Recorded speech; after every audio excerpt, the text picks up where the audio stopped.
Hey, g'day guys, Sam here. Today's 18th of June, and looking at Bittenso, or BTAO, which done a good performance. And if you know your Elliott wave count, you would know that that top was done. And from another perspective, or a few other strategies, you'll know that this was the neckline, and we broke that neckline, and that's pretty much it. From a Fibonacci perspective, I'm going to give you some tips on this. Um, but what we'll do is we'll just go run through what took place, and then you can apply this strategy on most alts to assess if they've got any more highs to do or not, or is it a bearish structure, and therefore look for shorts rather than longs. What we have here in the past was a flat level of support, and what we had was accumulation. So price came, found support, hit the 618 level, pulled back, and what people will think is a head and shoulders. In actual fact, it is, but it's a bullish structure. And what it done is right there, it broke the 21 daily moving average, broke the 200 daily moving averages, and that was a bullish sign. Most alts do that you'll see them pretty much go up. So just have a close look there. This is an 8-hour chart, and you can see with that entry, ever so slight, you'll get once price broke above, you can see the moving averages holding it and then spike. So this was something to keep an eye on, and I didn't even know it existed really. And you can see the structure. You'll see some of the structure play out, and once that plays out, it's like a rising wedge drops, but keeps finding support, and then look at that move from that. You wouldn't expect that, but that's what took place.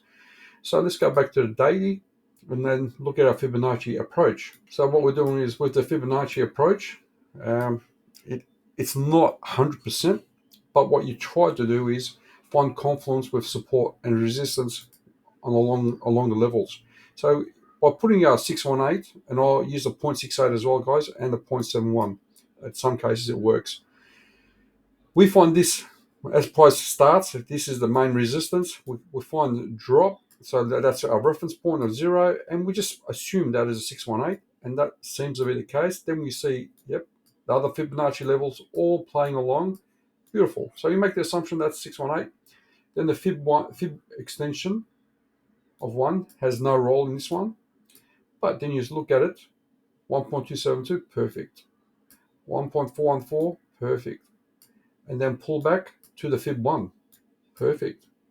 So now you're going, okay, so far half the chart is aligned.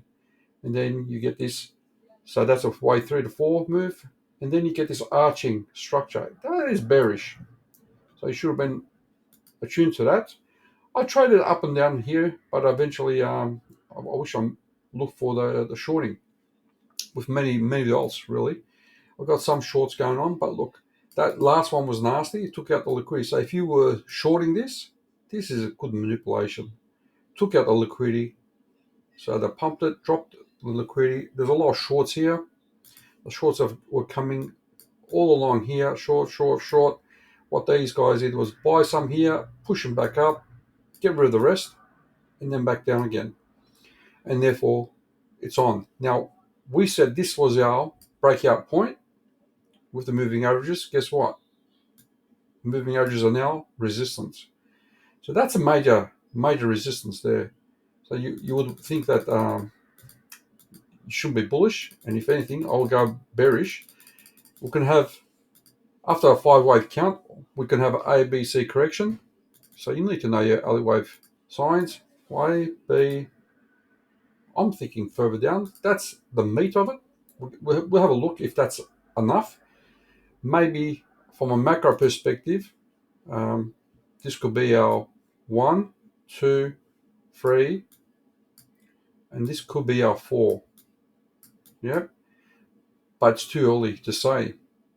So this could be a massive 4, and then the 5, we might just hit the golden ratio of the 1.618 based on if this is 4. So we're looking for a turning around. If we get the turning around, if that's the level, then that will be our 4, and then we can measure using this fib extension method, looking for the 1.618. But at the moment, it's too early. So what we have is bearish sentiment.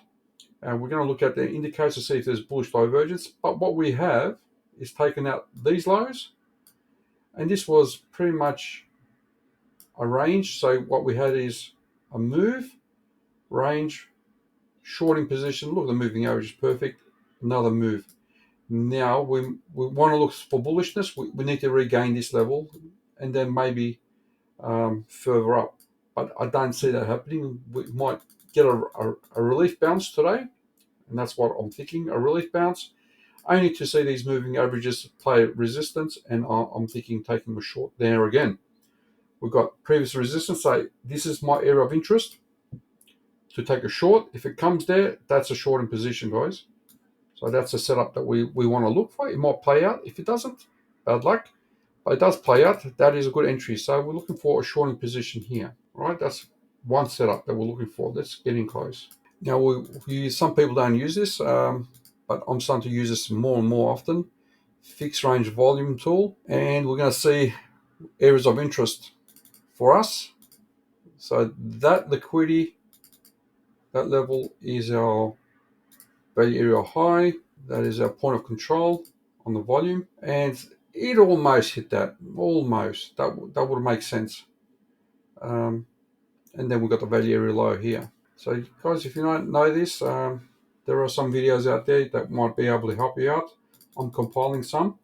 So what we have is, now what you'll notice in many charts is some form of bear flag. This was our bear flag. And in some cases, this actually breaks to the upside, takes that and down. So it's a very handy chart or formation to know. So you can see how it's very advantage to know. If it was here, I'll take it a short, but it didn't happen. There was a few charts I've been looking at. That didn't happen. And I took my eyes off the ball, and that was it. That moving 200 moving average on the daily. Which one is it? It's the SMA on that one. That's the EMA 200. Now we've come down here. So that I'm looking for a relief bounce. And if we could get there, great, right? But let's look at a realistic scenario, maybe. That's a top. Again, that 618 range is perfect. So that proves that. If we look for the last pivot point, let's just do this. We might not get that far, and we might just get to here and then down. That might be the entry. So we've got a bit of resistance there. So this level could be our shorting position if we get the relief bounce. And then we might just do some ranging again. This might be a reaccumulation structure because we've got a fair bit of volume here. The bottom of that is the point of control and the value area low. I'll be looking for that area for an entry if it does this. If it goes up, we're short, we take some profit. And as you can see, liquidity is here. Maybe that eventually it might just do wave 5 and then up.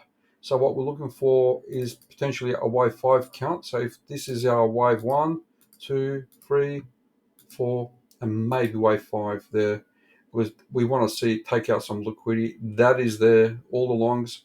So we might take that and then spike back up. In that case, we're just going through scenarios. Then we look for a long position here of interest. Now let's look at it from a Fibonacci perspective, see if there is anything, and then we might say, okay, that might be the case. We spoke about the wave 3, 4, 5 type of scenario. So let's just have a look at that on the macro. So if that is our wave 3, this can be potentially a wave 4, somewhere around here, yeah. And then wave 5 is further up, ever so slightly higher, but we might have a lot of resistance along the way. In low volts, basically kept coming down, and then this is the area. So if we don't get any support, we've got to get a good entry. We've got to get a good entry here if we can. It might just play out here, but it hasn't hit my level yet. So point of control just missed out. I like this value area low and point of control to be taken out, and then let's see what takes place after that. But when we look from a Fibonacci, elite wave count, 1, 2. This could be a 1, 2, further down, 3, 4, 5. So that could be one. What is a good entry? Look for these wicks on the daily. You'll find resistance on the small time frame. Look for a swing failure pattern of some sort. I am more interested here to go for a long. If that takes place, we might just ever so get to a slightly higher high. Start taking profits right here if it gets, and then let it go, let risk go, and you might just get a bit higher and then down. At this point, it's unlikely because this trend, this neckline is done. I can't see a neckline or this taking place. Let's see what happens here. If this, we might just get a grind and a spike, and then further down. It's not the most popular coin now. It's done its job, but I'm looking for a number of scenarios. I know my Fibonacci sort of tells me that this, from this perspective, that was even the 171 was taken out. Column ratio, fib extension there. So that is definitely a topping structure. From another perspective, if we get a free, if this, as long as we don't break this, if we get a change in market structure, then we're going to look for a shorting position here. So if this keeps dropping and dropping, and then find a spot, we're looking for the shorting position here or shorting position here. Because these are strong resistance levels. This is a neckline. This was a phase, and if we go through that phase, that's going to be a resistance to go further down, and then start taking our profits around here. I'm going to leave it at that, guys. Please give me a like and share, and I'll talk to you soon. There you have it. Please give Sam a like, share, and subscribe to his channel to support him for doing more of these posts.